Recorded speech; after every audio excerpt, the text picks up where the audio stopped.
Alors, on était bien avancé. On ne va pas revenir en intégralité en arrière. On va juste faire un petit ramassis, c'est-à-dire un petit condensé. On était en train d'écouter l'avocat de Suleiman Bagokone. Son procès a eu lieu hier lundi. Nous sommes déjà mardi. Et son avocat a énuméré un certain nombre de faits qui démontrent de la voyousie, de l'instrumentalisation, de la corruption et de la malhonnêteté de certaines personnes. L'attitude du procureur et des policiers, sans oublier le commissaire, tous, Suleiman Bagokone n'est pas le seul sans-papier en France. Je répète, Suleiman Bagokone, d'ailleurs, le considérer comme un sans-papier, c'est un peu inapproprié. Il avait des documents de façon temporaire. Et à partir d'une certaine période, il devait les renouveler. Donc, il est allé pour renouveler, cette fois-ci, de façon définitive. Il s'est présenté, il a demandé l'asile politique, on le lui a refusé à 2 reprises. Pour savoir le danger dans lequel notre frère était, le trou qu'on avait creusé, là où on voulait le voir piégé, et Dieu l'a protégé et préservé par la ténacité de chacun de vous et chacun de nous. Sinon, à l'heure actuelle, Bagokone serait entre les mains de la DST et Dieu seul sait ce qu'il... Je n'ose même pas imaginer ce qu'on allait lui faire. Est-ce qu'on est obligé? Est-ce qu'on est obligé d'être d'accord? Alors, moi, vous savez, je ris souvent. Je regarde des gens et puis je ris. Il y a un idiot que je vais vous présenter tout à l'heure. Quand vous regardez quelqu'un comme ça, quand vous le regardez, il ne représente rien, il ne vaut rien, et d'ailleurs le regarder même est une malédiction même.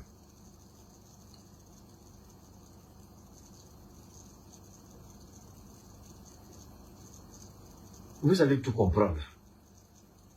J'espère que vous avez eu le temps d'écouter les 2 premières parties, parce qu'on a eu des petits soucis au départ, et puis après on a repris. On a été lâché par EDF, le courant, il fallait aller mettre le groupe en marche et puis revenir relancer encore le direct, parce que je ne voulais pas vous garder, ça va être un peu embêtant et gênant pour vous.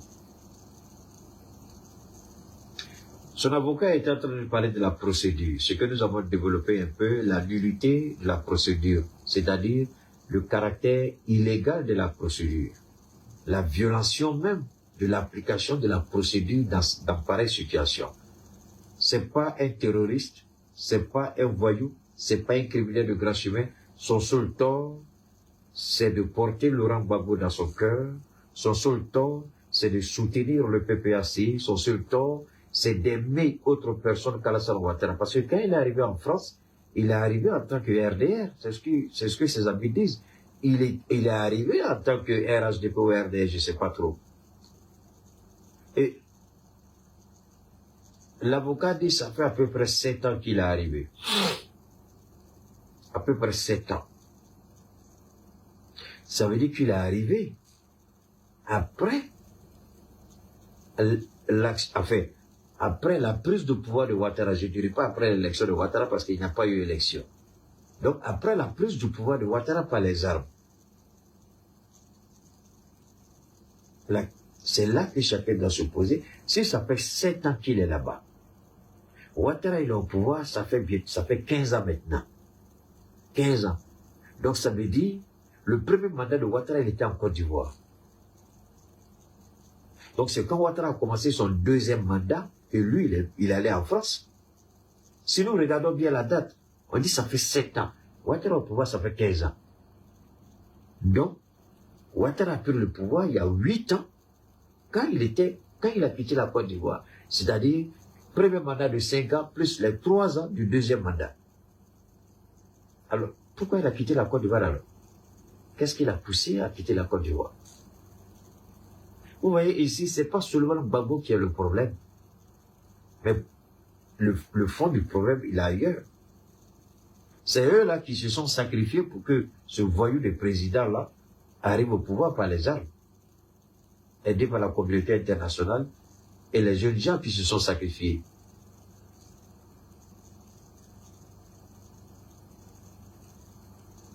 Alors,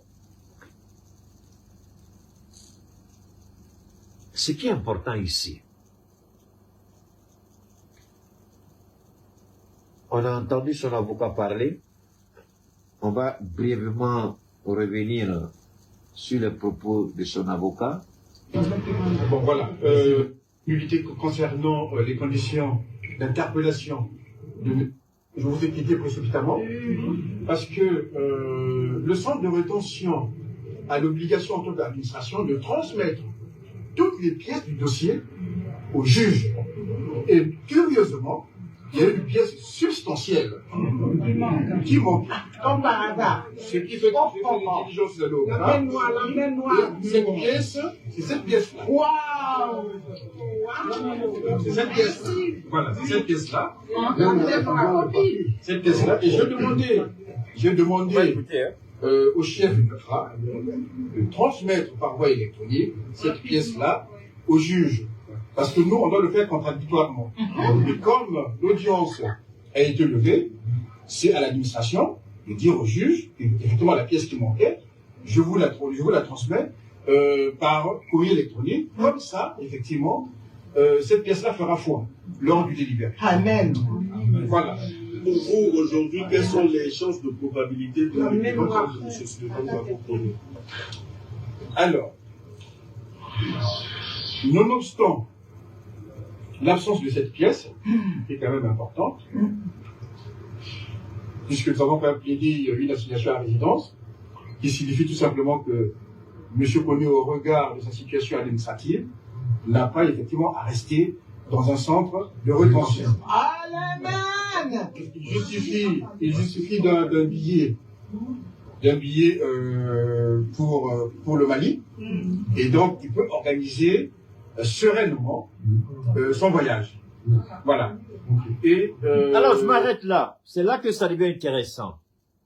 Il dit, ils ont demandé qu'il soit en résidence, assigné en résidence surveillée. Il peut porter un bracelet électronique ou tout ce que vous voulez, comme Nicolas Sarkozy. Vous connaissez comment ça fonctionne là-bas.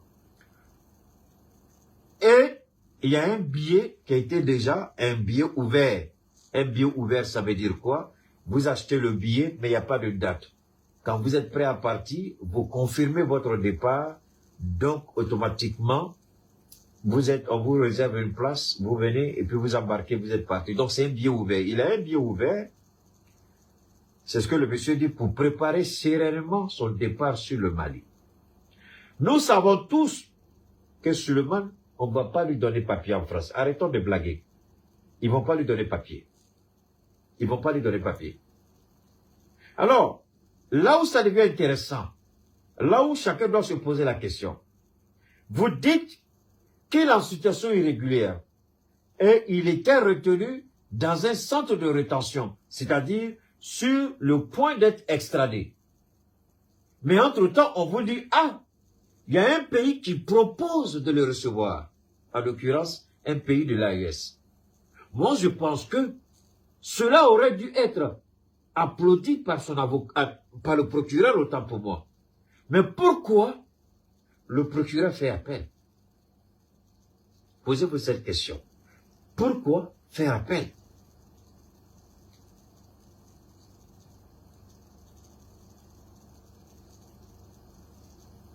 Alors, il est important ici.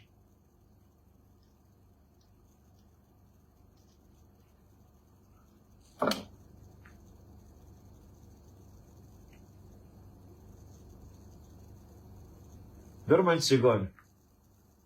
Bon, je crois qu'il y a un idiot qui est là. Je ne suis même pas certain que ce soit son vrai nom. Les propos qu'il a tenus. Alors, l'idiotie, la bêtise morale qui est là, un certain Rexan, je ne sais même pas si c'est un nom. C'est tellement un pseudo, tu es un idiot et tu es la pire espèce, c'est la bêtise humaine, ne t'en fais pas parce qu'après je vais te bannir de toutes mes pages. La malédiction incarnée, l'idiotie par excellence. Emmanuel Macron a la possibilité, ça ne te regarde pas, il faut écouter mon truc, France, il faut laisser ça. J'ai déjà expliqué ça, ça fait des trucs, je ne vais pas revenir sur la même chose. Donc, il a tenu des propos. Alassane Ouattara n'a-t-il jamais porté plainte contre quelqu'un qui aurait tenu des propos? Donc Ouattara, il y a ce qu'on appelle l'avocat général du gouvernement. Ou bien tu sais pas ça, je dois t'apprendre ça, l'idiot des règles Fazan là. Il faut écouter, parce qu'après je te bannis, idiot. Alassane Ouattara, il y a ce qu'on appelle un avocat général. Il y a le procureur de la République de Côte d'Ivoire, 2. Donc, il y a le ministre de la Justice, 3. Alassane a 3 possibilités, 3 voies pour porter plainte. La juridiction ivoirienne pouvait saisir la juridiction française. Mais l'idiot que tu es, les charges qui sont retenues contre lui là, est-ce que c'est par rapport aux propos qu'il a tenus ou c'est par rapport à sa situation irrégulière? Hein? Alors je vais te laisser aller répondre ça à ta maman. D'ici là, je vais te bannir de toutes mes pages. Donne-moi une seconde. Voilà. Maintenant, tu n'es plus ici, tu es parti. Voilà. Donc, on continue. Vous avez bien entendu ici, un bio ouvert. Mais, avant de revenir sur le bio ouvert, là où j'étais point à casser tous les papos, EDF nous avait lâchés. Donc, je reviens à la charge. Pourquoi l'avocat fait appel? Posez-vous la question, ça frôlait. Pourquoi le procureur fait appel de la décision du juge? Parce que le juge a qualifié la procédure d'illégale. Donc, en la matière, on ne peut pas le juger sur la part, comment on appelle, sur la base, autant pour moi, d'une interpellation qui viole toute la procédure en la matière. On ne peut pas partir du faux pour faire le vrai. Donc, si la procédure a été illégale, tout ce qui est dans la procédure est illégal. C'est ce que les avocats ont plaidé et c'est cette cause qu'ils ont gagnée. Mais en même temps, vu qu'il est en situation irrégulière, il ne peut plus rester en France. Je vais vous dire pourquoi il ne peut plus rester en France. Parce que c'est important. Celui-ci a cette volonté-là de devoir se soustraire à l'OQTF, bien entendu. Il dit, si c'est le cas, je vais l'exécuter. Il dit qu'il ne veut plus rester. Lui, seulement lui-même, il dit, il ne veut plus rester en France. On dit, c'est ce que l'avocat dit. Il dit qu'il préfère quitter la France. Lui-même, il est d'accord pour quitter la France. Lui-même, il ne veut plus rester en France. Alors, la question, pourquoi le procureur fait appel? Pourquoi le procureur fait appel? On va continuer d'écouter notre avocat. L'exécuter, mais je partirai pour un pays autre que la Côte d'Ivoire. C'est tout!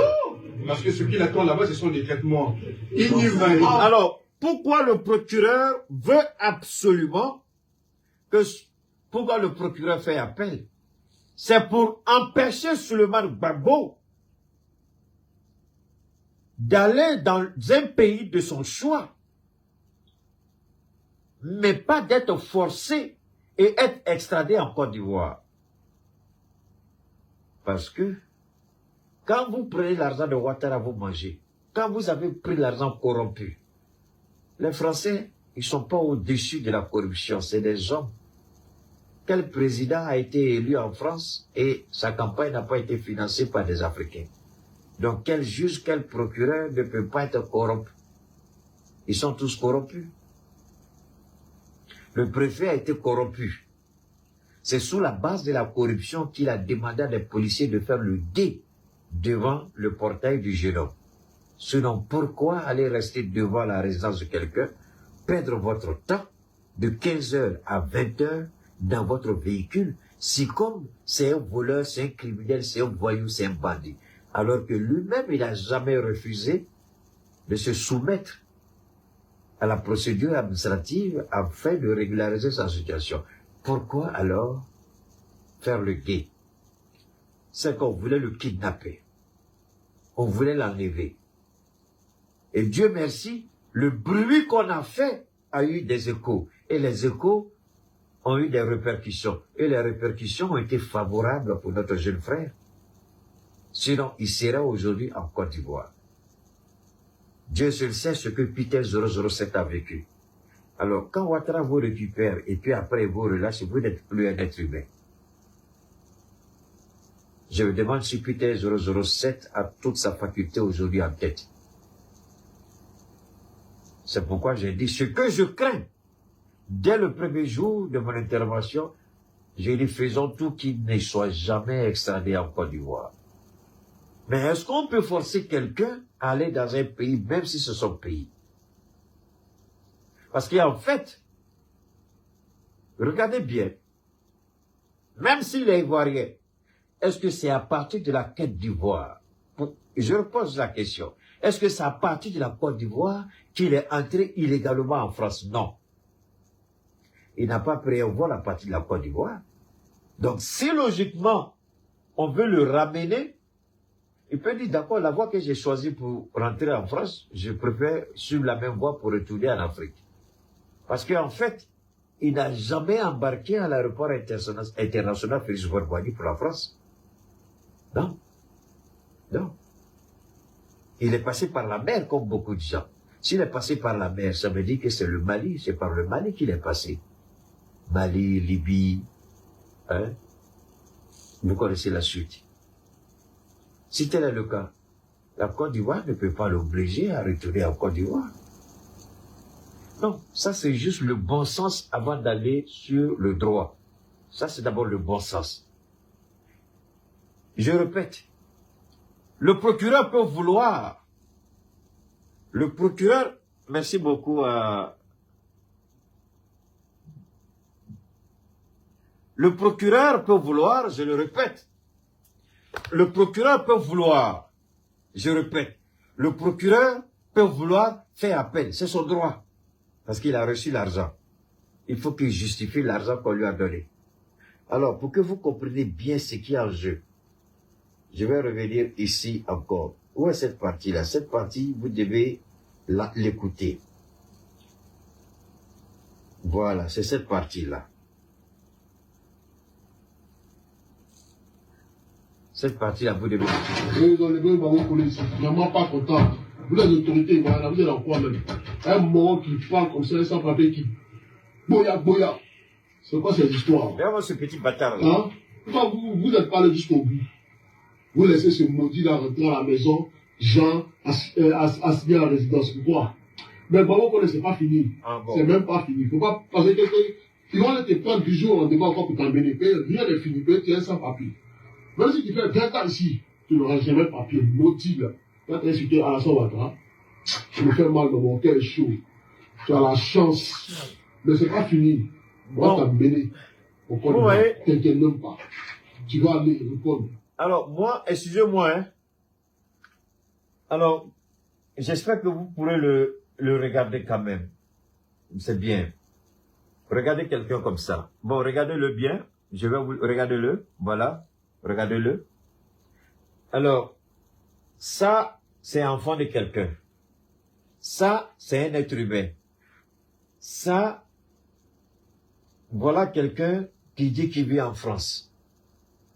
Voilà quelqu'un. Regardez la porte même, la porte derrière laquelle même, on dirait porte d'un village, je sais pas. Bon, t-shirt là, mais ça fait combien de jours il n'a pas lavé. Bon, lui-même peut-être, je sais pas. Et ça, c'est quelqu'un qui est en France. Bon, je sais pas, tu t'approches d'un gars comme ça, son odeur même va te tuer. Odeur d'un gars comme ça, mais tu peux même pas manger. Bon, regardez en haut, c'est tonne de chair. Regardez en bas là, c'est squelettique. Hein? En bas, regardez en haut. Alors ça, c'est l'homme, voilà ceux qui font parler du RHDP. C'est quelqu'un comme ça là qui allait porter plainte contre Johnny Pacheco. Alors voilà un idiot. Mais attention, ce que j'ai dit, c'est ce que je voulais vous montrer. Ce que j'ai dit. Quand j'ai dit que la vie de Souleymane Gbagbo est menacée et que la France n'est plus sûre, vous n'avez qu'à regarder ce qui est arrivé à Ibra. Vous connaissez très bien Ibra, Soumaoro. Par rapport, vous savez ce que c'est les mêmes gens là. Vous avez vu ce qu'ils ont fait à Ibra. Vous avez vu ce qu'ils ont fait à Johnny Pacheco. Alors, vous croyez que Suleiman Gbagbo va rester comme ça, là? Ils vont pas tenter. Alors, pour moi, une saleté comme ça, une merde comme ça, quelqu'un cracheux comme ça qui pue la bête, ça dit, depuis la France, là, je sens son odeur ici au Mali. Tellement il sent mauvais. Tellement il est vilain, tellement il est sale, tellement il est idiot. Alors, c'est ceux-là, on va emballer dans 3 mètres de pergane et pour les mettre sous terre. Alors, quelqu'un qui est comme ça, là. Maintenant, là, qu'on va t'emballer dans 3 mètres de pergane et pour te mettre sous terre. Maintenant, là, l'ange de Dieu a été demandé. Tu penses que ta place, c'est où? Ouattara va brûler en enfer. Ahmed Bagayoko, qui était plus bon que vous tous, petits, minables, ridicules, poisseux, crasseux, saletés, WC cassé, là. Ahmed Bagayoko, il est où? Alors ça, c'est des petits bâtards. Excusez-moi l'expression à la mode dans le monde des jeunes que Dieu pardonne. Voilà déjà. Où est Ahmed Bagayoko aujourd'hui? Ahmed Bagayoko, où il est? 6 pieds sous terre. Où est Soumaoro Sibetier? 6 pieds sous terre. Où est Gonkoulibaly? 6 pieds sous terre. Où est Ouattao? 6 pieds sous terre. C'est pas ça? Alors, des gens comme ça, là, la mort d'Ahmed Bagayoko ne leur a pas donné de leçons. La mort de Gonkoulibaly ne leur a donné aucune leçon. Amadou Soumaoro, tout ça, c'était ce que eux ont eu avec Alassane Ouattara, jusqu'à ta petite mort de merde, là. Tu ne pourras jamais avoir Ouattara. Alors, voilà des gens qui se tuent, lui, avec cette saleté de crasso, ou bien crasseuse, ou bien Rachel. Rachel, là, pour savoir que sa bouche sent, vous savez, vous n'avez qu'à regarder. Il y a des femmes, c'est pas toutes les femmes, mais il y a certaines femmes, quand elles font leur rouge à lèvres, là, il y a des signes. Quand vous regardez, parce qu'il y a des rouges à lèvres, quand tu mets sur les lèvres, ça, il n'y a pas de problème. Il y a des rouges à lèvres, quand tu regardes, on te pose la question, c'est odeur-là qui a fait rouge à lèvres, là, est devenu blanc comme ça. Rouge à lèvres que tu mets, là, c'est rose ou bien quoi, là, ça prend 2 couleurs.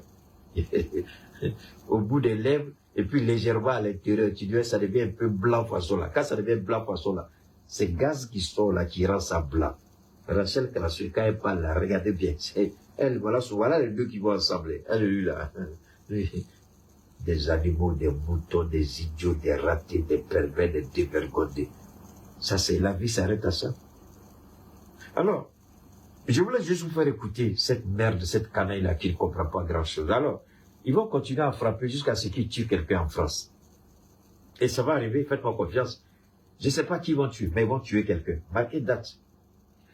Ils vont tuer quelqu'un. Et c'est là que ce sera fini pour eux tous.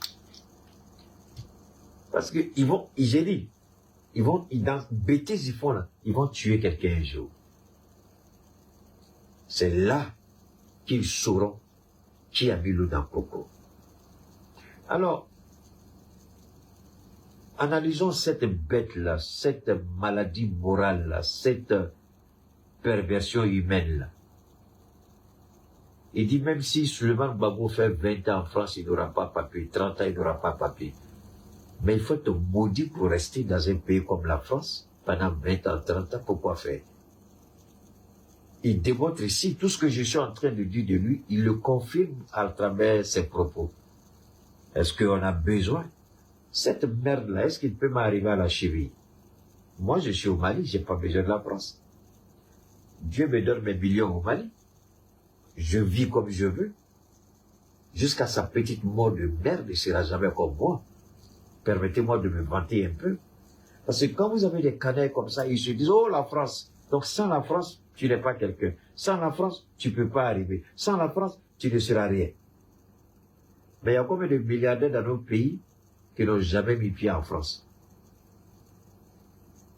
Lui, saleté de merde là, s'il avait fait sa vie, s'il avait quelqu'un, s'il avait réussi, s'il avait un investissement, il allait prendre son temps pour s'occuper de son investissement. Suleiman Gbagbo n'allait jamais être son problème. C'est parce qu'il n'a rien, il n'a rien réalisé, il ne sera rien que Suleiman Gbagbo il prend pour mettre sur sa tête. Alors, deuxième élément, du fait que l'avocat ait dit que le Mali se propose de recevoir Suleiman et lui-même, il est prêt à venir au Mali, je suis heureux, je suis sûr qu'on a dû lui dire que Keïta souhaite que tu viennes au Mali. Et je le dis, depuis le premier jour, j'ai dit, mon frère, la France est plus sûre pour toi. Ton enfant est né là-bas et ton enfant n'aura aucun problème pour venir te rendre visite. Si tu es vraiment sûr que Laurent Gbagbo va gagner ces élections, si vraiment tu es certain que Ouattara c'est fini pour lui, viens au Mali, fais la campagne de ton président et gagne, tu rentres en Côte d'Ivoire, c'est terminé. Tu n'as pas besoin de rester là-bas. Et ça, c'est la réalité. Maintenant, pourquoi le Mali? Pourquoi l'AES? Cela va vous permettre de comprendre pourquoi le procureur a fait appel. Alors, je voudrais que vous et moi, nous puissions réfléchir un peu ensemble. Je vous en prie, n'oubliez pas de partager, n'oubliez pas de vous abonner à ma page Facebook, Cheikh Oumar Keïta. Je dis bien Facebook, c'est Cheikh Oumar Keïta, c'est la page. Le compte Facebook, c'est Keïta Cheikh Oumar. Et la chaîne YouTube, c'est Keïta Cheikh Oumar. Je reviens encore, je répète ceci. Pourquoi le Mali? Pourquoi le Mali? Une dernière fois, pourquoi le Mali? Ce n'est pas seulement le Mali, c'est l'AES. Je le dis, ça risque de me tromper. Je fus celui qui, pour la première fois, a lancé l'invitation à Soro Kibafore Guillaume de venir ici et que sa sécurité sera mieux garantie.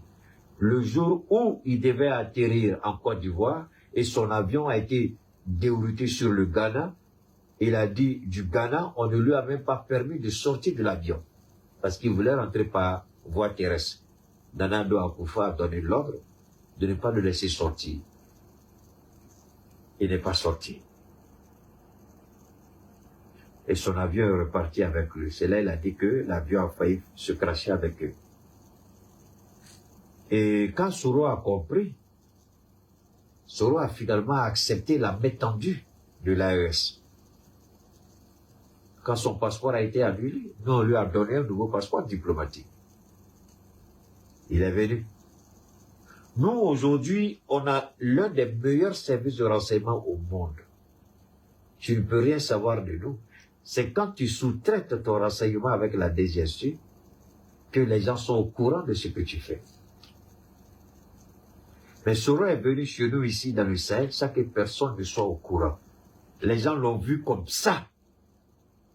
Mais le général ou Soro, ou j'aurais pu dire par la télévision, mais Soro a voulu pour que le monde voit ce que la traque d'Alassane Ouattara a fait de sa personne. Et Soro avait le choix. Soit il venait, soit il restait, afin de cacher, de se cacher, d'être anxieux. Bon, il pouvait faire une crise. Dieu merci, quand il est revenu. Maintenant, il fait les directs avec GPS partout dans le monde. On le voit maintenant, il commence à se retrouver. Il vit la pleine forme. Il a même lancé le défi qu'il est prêt à se soumettre à toute batterie de tests pour prouver qu'il va bien. Alors, l'appel que j'ai lancé à Soro Guillaume, c'est le même appel que je lance à ma jeune frère. À l'époque, c'était le Mali, aujourd'hui c'est l'AES. Et Soro, le jour où je lançais l'appel, c'était le Mali. Mais quand Soro a répondu à l'appel, c'était l'AES. Et le jeune frère, il a le temps. Il peut venir au Mali, il peut ensuite aller s'installer au Burkina ou au Niger, tout dépendra de lui. Et il vient au Mali, nos autorités vont jamais fermer les portes. Il a envie d'aller au Burkina, il sera reçu par le capitaine, pourquoi pas? Alors, maintenant je vais revenir sur le point du procureur, pour que vous puissiez comprendre ce qui est en jeu. Après mon intervention, les coups de fil ont commencé à circuler au RHDP, à Abidjan. On dit, Keïta vient de faire une intervention. Est-ce que vous avez vu? Ah, j'ai pas vu, j'ai entendu. On dit, regardez ce qu'il a dit. Keïta vient de mettre dans l'eau tout ce qu'on a préparé contre le petit. On dit, mais comment? Il dit, allez-y, écoutez ce que Keïta a dit. Et Ouattara demande à quelqu'un d'appeler le procureur de faire tout ce qu'il peut, mais il faut que le petit soit extradé en Côte d'Ivoire. Sinon, je vous en prie, de vous à moi, réfléchissons ensemble. Quelqu'un que vous estimez, en situation irrégulière chez vous. La personne dit, d'accord, je vais partir de votre pays. Je vais sortir de votre pays. Moi, je voudrais bien qu'on m'explique pourquoi le procureur fait appel. Pourquoi le procureur ne veut pas que Suleiman décide dans quel pays il doit aller. Réfléchissons ensemble, je vous en prie.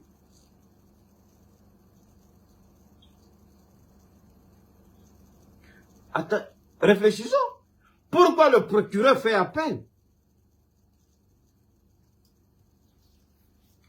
Je vais vous ramener ici. Exact. Lâche comme toi. Et Simon, quand tu as la bouche dans toi, si tu as sans papier, quoi.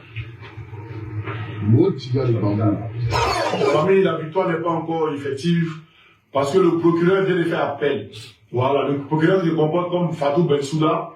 Voilà, il vient de faire appel. Et Babo, notre frère, sera encore au centre de détention. Et au centre de détention, excusez-moi. Et je pense que, voilà, il va comparer devant le juge encore demain ou après-demain. Donc, je vous dis à ceux qui sont encore en prière de continuer de prier. Et ceux qui peuvent encore... Alors, vous venez d'entendre. On dit aux juges, ce qu'ils ont appelé quoi la même là? QF ou même, comment vous appelez ça? Le truc là, QF ou même quitter quelque chose là. Enfin, comme je n'ai jamais connu ça, je ne sais pas ce que ça signifie. Enfin, il est dans le centre de rétention, c'est-à-dire sur le point d'être extradé. Il doit être extradé. Maintenant, il dit, je suis prêt à me soumettre à l'extradition, mais je choisis le pays où je veux aller. Maintenant, le procureur fait appel. Maintenant, sans de rétention, merci beaucoup. Maintenant, pourquoi le procureur veut absolument qu'il soit extradé sur Abidjan? Parce que le procureur a un deal avec Alassane Ouattara. Parce que le procureur a été payé pour ça. Parce que le procureur est corrompu. Parce que le procureur est vendu. Sinon, non, il faut bien écouter quand tu parles à Dego. Tu es venu, qu'elle a dit de le libérer puis faire appel. Bon, attendez, il y a quelqu'un qui ne comprend pas bien français. Je ne t'insulte pas, hein, mais tu ne comprends pas ce que tu viens d'écrire toi-même. Si on te dit d'expliquer ce que tu as écrit, tu ne peux pas expliquer. On s'en fout que vous ayez la nationalité.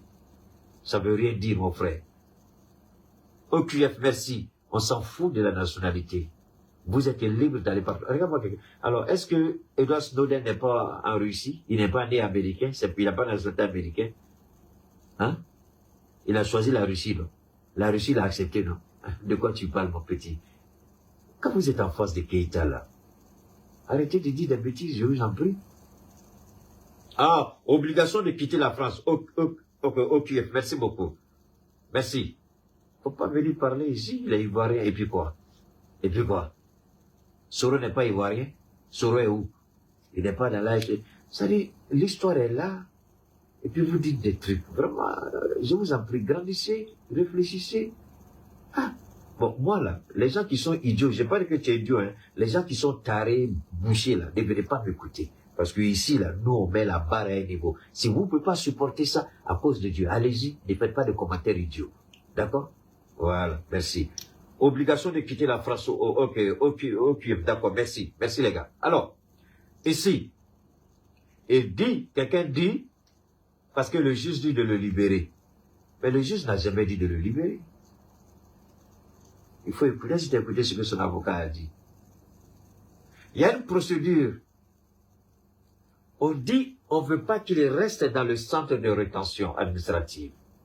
Il faut qu'il vienne chez lui, si vous voulez, passer le truc. Mais en même temps, le petit dit, s'il y a un OQF sur l'obligation de quitter la France, il est prêt à exécuter.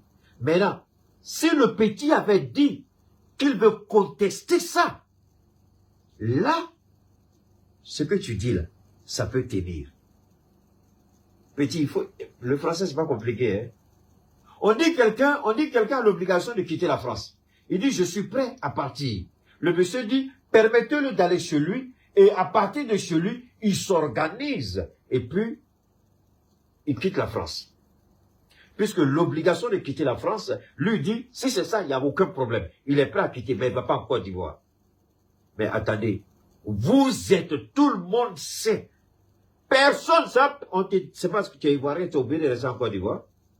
Tu sais à combien d'Ivoiriens ici au Mali, tu sais à combien d'Ivoiriens au Burkina, tu sais à combien d'Ivoiriens dans le monde, partout dans tous les pays. Est-ce qu'on t'a dit que parce qu'il y a des pays, donc forcément il faut aller dans le pays?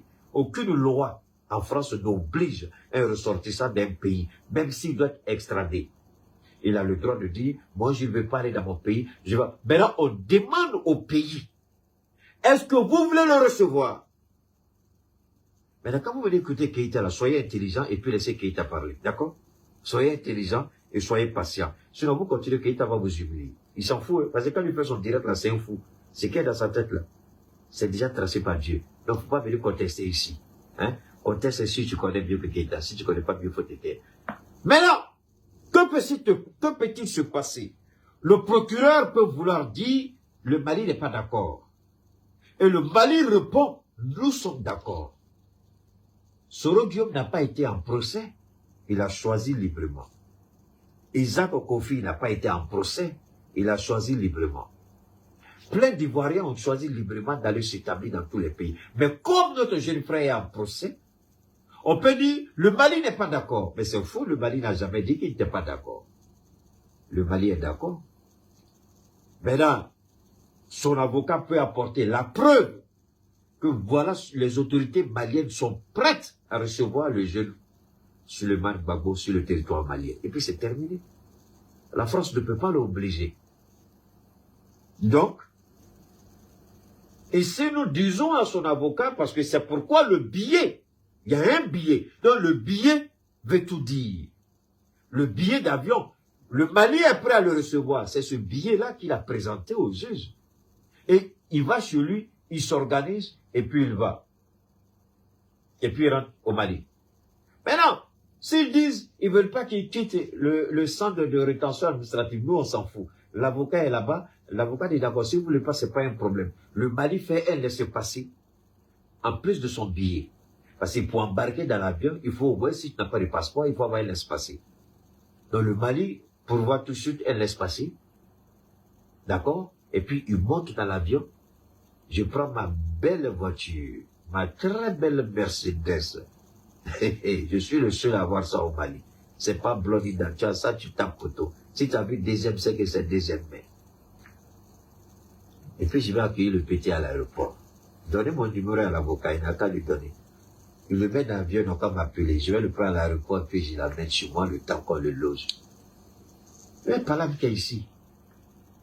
Dans tous les cas, je vais le prendre à un grand bureau où il y a des chambres supplémentaires, je peux le loger dans une de mes chambres le temps qu'il se retrouve. Puis ce sera mon bureau, mon lieu de travail en même temps. Nous, on n'a pas de problème.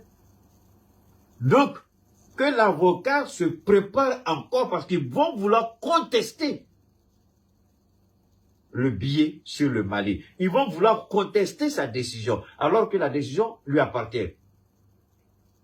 La décision lui appartient. Ah non, le vol qu'il va prendre ne sera pas un vol qui va faire escale en Côte d'Ivoire. Non, non, non, non, non. Le billet qu'on a pris, les gens savent très bien quel genre de billet ils ont pris. Les gens savent très bien quel billet ils ont pris. Dans tous les cas, le billet se trouve avec son avocat. L'itinéraire du billet n'a pas été dévoilé.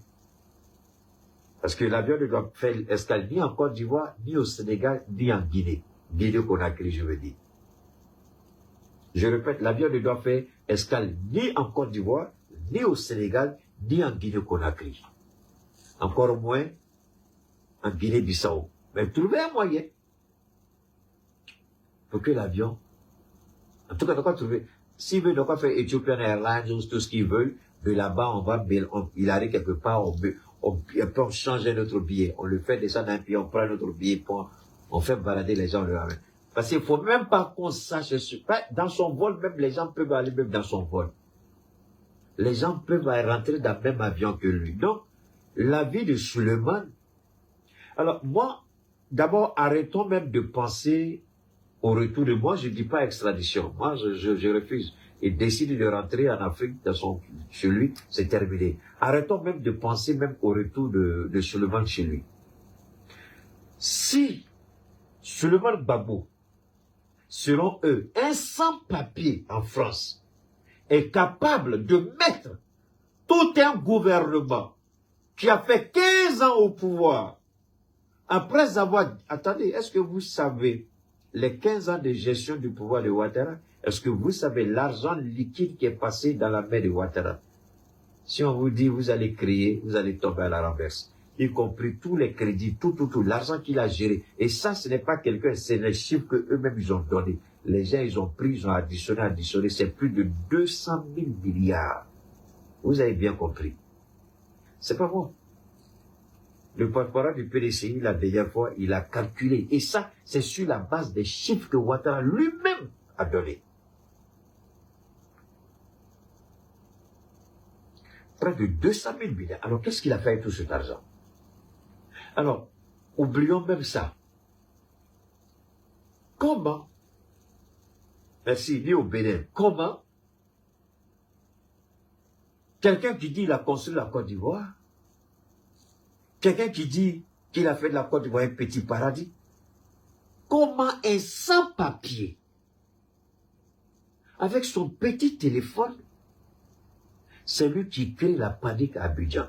Comment Babo Koné peut perturber autant le régime ivoirien? Alors vous savez, quand vous bâtissez votre vie sur le mensonge, quand vous construisez votre château et que votre château n'est qu'un château de cartes, comme Dieu dit, quand vous construisez votre maison, ne construisez pas votre maison sur du sable. Parce que quand les vagues vont venir là, les vagues là vont emporter votre maison. Mais construisez votre maison sur quoi? Sur une fondation solide. C'est-à-dire sur la parole de Dieu, la vérité, l'honnêteté, la sincérité, la droiture, l'équité, la probité. Mais si votre vie est bâtie sur le mensonge, comment Suleiman Gbagbo Koné, lui seul, peut faire vaciller tout un pays? Alors, la dernière fois, j'ai regardé un petit direct de Joly. Et il y a 3 activistes qu'ils ont présentés. Joly, Baïboul a dit la guêpe, et puis Suleiman Gbagbo. On les a présentés comme étant les personnes les plus dangereuses en Côte d'Ivoire.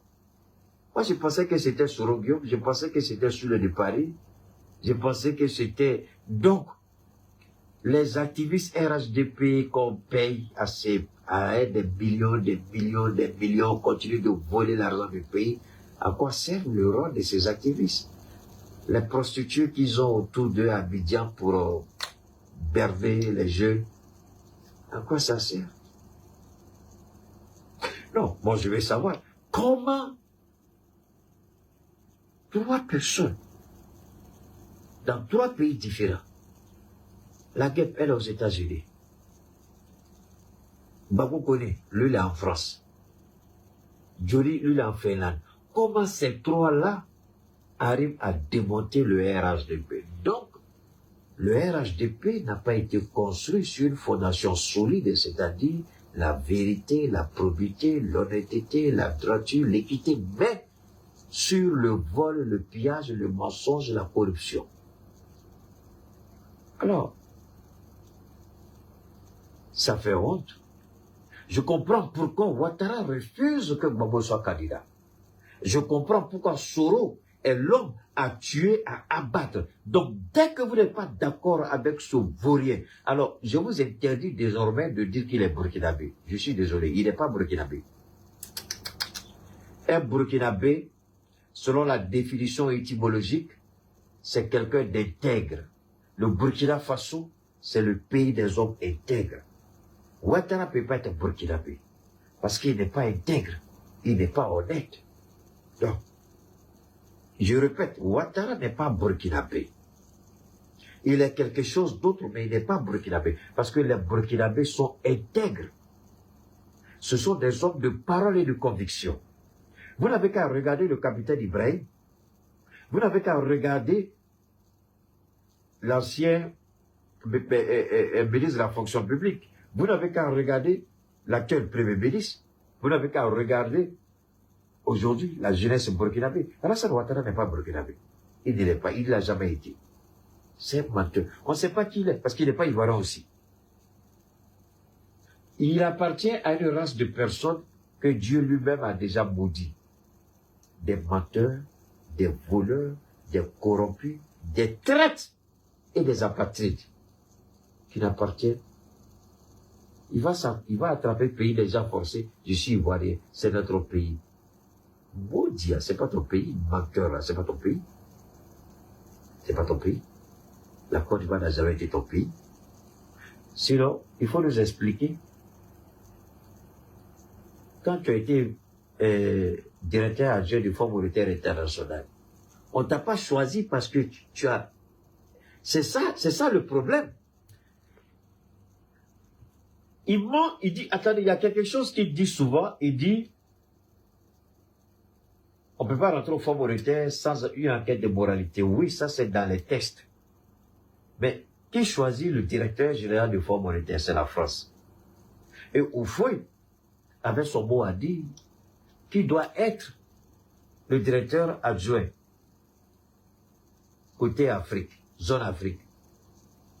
Houphouët associer sa voix à celle de Bongo. Est-ce que la France pouvait refuser à Bongo, à Houphouët, un choix de ces deux présidents-là?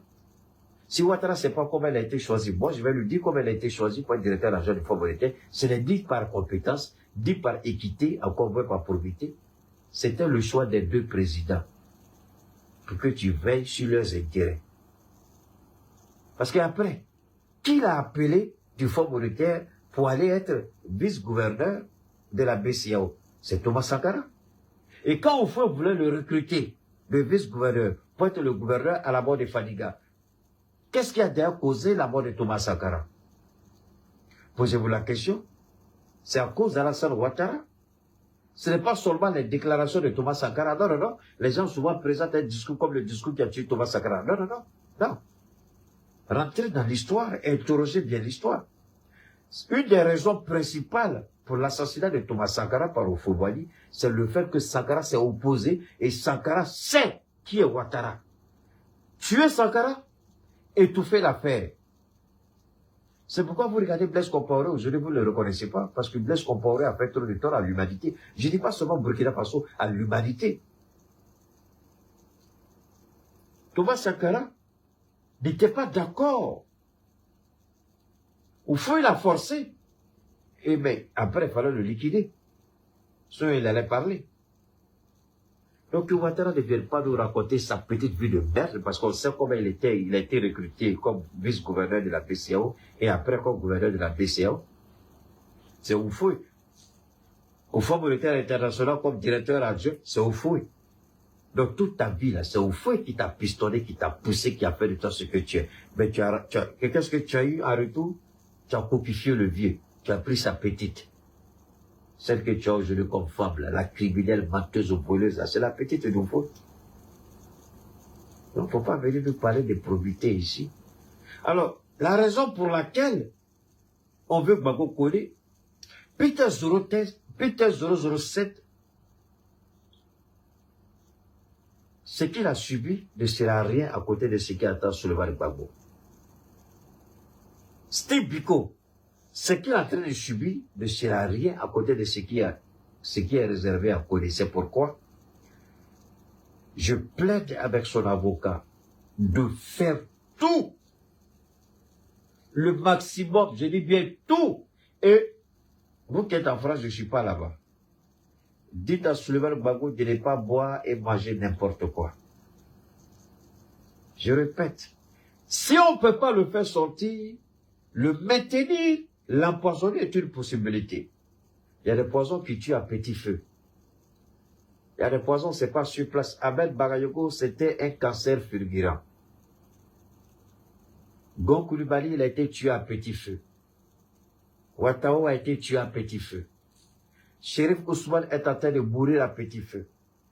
Mamadou, quoi la même, ce maudit là qui est en train de mourir là, il dit il a fait régime pour dépérir là. Il n'a rien vu encore. Il a touché là où il ne fallait pas toucher. Il a goûté presque toutes les milices là. On n'a qu'à être honnête. Même si c'est un voleur, c'est un idiot, c'est un joli petit garçon. Il a frappé partout. Bon, les gens disent que c'est un lélé aussi. Bon, tout ça peut être dedans, ça peut se comprendre. Donc, je ne sais pas, j'ignore tout, mais j'ai bien peur pour Gbagbo. Dès le premier jour, j'avais cette crainte sur sa sécurité. Si on ne peut pas l'enlever, il faut essayer de l'empoisonner. C'est pourquoi je demande aux Ivoiriens d'être encore vigilants. Et je demande encore aux Ivoiriens, enfin, à toute la diaspora panafricaine, faites tout, cotisez si nécessaire, faites un effort que Collé ne reste plus en France. Il sait déjà ce qu'il attend. Il est conscient. C'est pourquoi lui-même il est prêt. Alors c'est pourquoi je vous pose la question de vous à moi. Pourquoi le procureur fait appel? Même quelqu'un qui dit je suis prêt pour que l'obligation de quitter la France, je suis prêt à me soumettre à l'obligation de quitter la France. Mais je ne vais pas aller en Côte d'Ivoire. Je veux rentrer dans un pays de l'AES, notamment le Mali. Alors, moi, j'aurais souhaité voir le procureur dire, OK, puisque l'objectif ici, c'est de dire qu'il est en situation irrégulière. C'est pour ça qu'il a été arrêté. C'est pour ça que, merci Yasser Arafat, c'est pourquoi on a fait 5 heures de guet devant sa porte.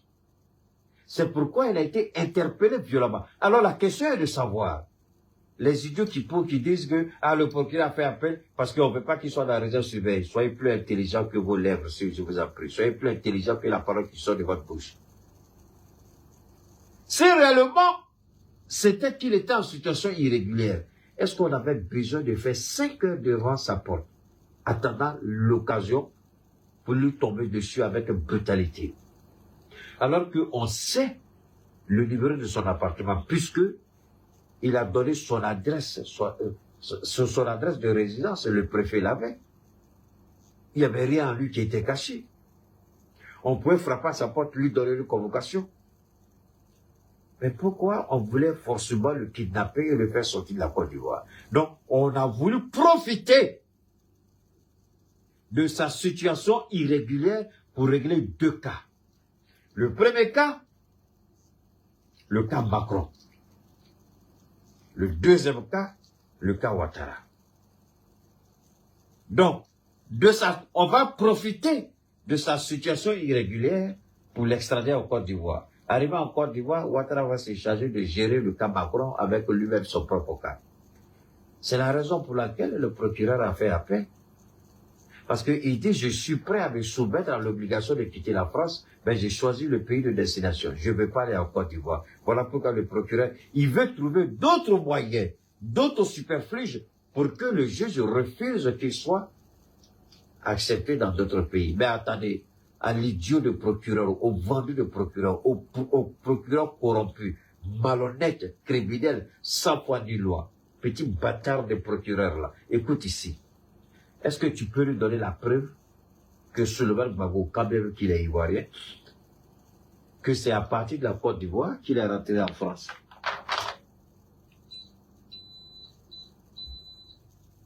C'est la question que je pose au procureur.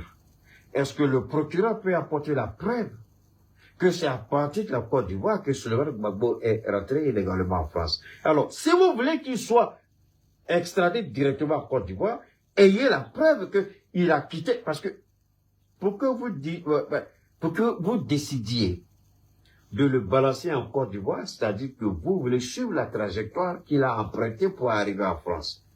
Je suppose que c'est ça la trajectoire. Mais la trajectoire, posez-lui la question, c'est pas la Méditerranée qu'il est rentré en France. C'est pas par l'aéroport international Félix Houphouët-Boigny. Donc, si vous ne pouvez pas le faire repasser par la Méditerranée, vous y serez obligé de permettre au petit de choisir lui-même le pays où il veut aller.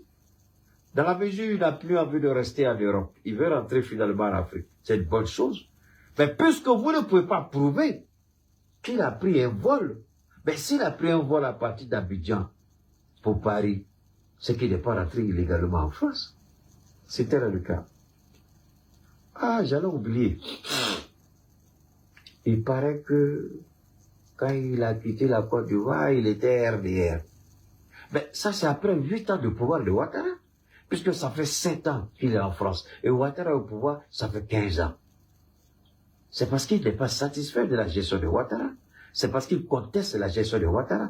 Ah, donc le fait de retourner sa veste, il faut le tuer.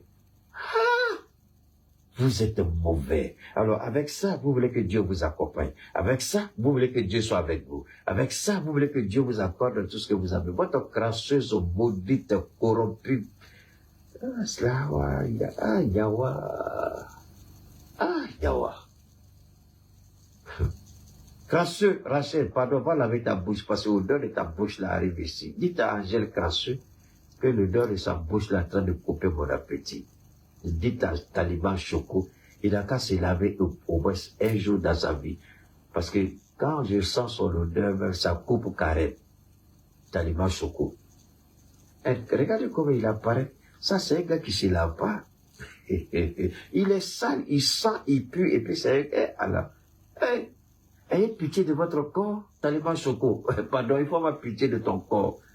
Tu mets, comment on appelle ça? Il met, comment vous dites ça même? Les tatouages partout. Taliban Choco, pardon. Tatouage là peut pas cacher la laideur de ta peau parce que tu te laves pas, tu sens. Habite le t-shirt que tu as porté là, c'est le même t-shirt que tu as porté pour aller porter plainte contre Johnny Patioko.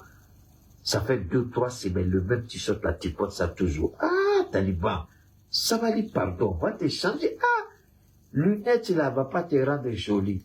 Parce que si tu enlèves vert fumé là, on voit ta laideur. C'est pourquoi vert fumé là, tu n'enlèves jamais.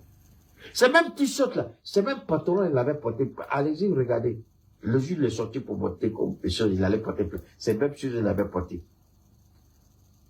Donc, tu n'as pas habillé en France. Alors, RHDP, ah, alors, vous faites pitié, Alors, Souleymane Gbagbo dit, il est prêt à se soumettre à l'obligation de quitter la France. Mais il choisit le pays de sa destination, c'est-à-dire le Mali dans l'AES. Ce que je demande à l'avocat de Souleymane Gbagbo, c'est de rapidement demander à l'ambassade du Mali de préparer un laissez-passer qu'il va utiliser pour embarquer dans l'avion et se déplacer pour le Mali avec toutes les sécurités nécessaires. Le procureur ne peut pas obliger, parce que la loi française ne permet pas ça. Donc, le procureur ne peut pas obliger. Parce que là aussi, je ne comprends pas pourquoi il a fait appel. Parce que là aussi, moi, je suis un peu perdu là. Pourquoi il a fait appel? Il a fait appel pourquoi? Ah, j'ai oublié. Il doit justifier l'argent de Ouattara. Alors, Ouattara donne, et Ouattara, tu fais pitié. Donc, tu prends l'argent des Ivoiriens comme ça pour dilapider n'importe comment. Après, tu t'as demandé crédit. Hein? Tout récemment, tu as demandé 400 milliards crédit. Alors que tu as un budget de souveraineté de 342, 346 milliards. Et voilà.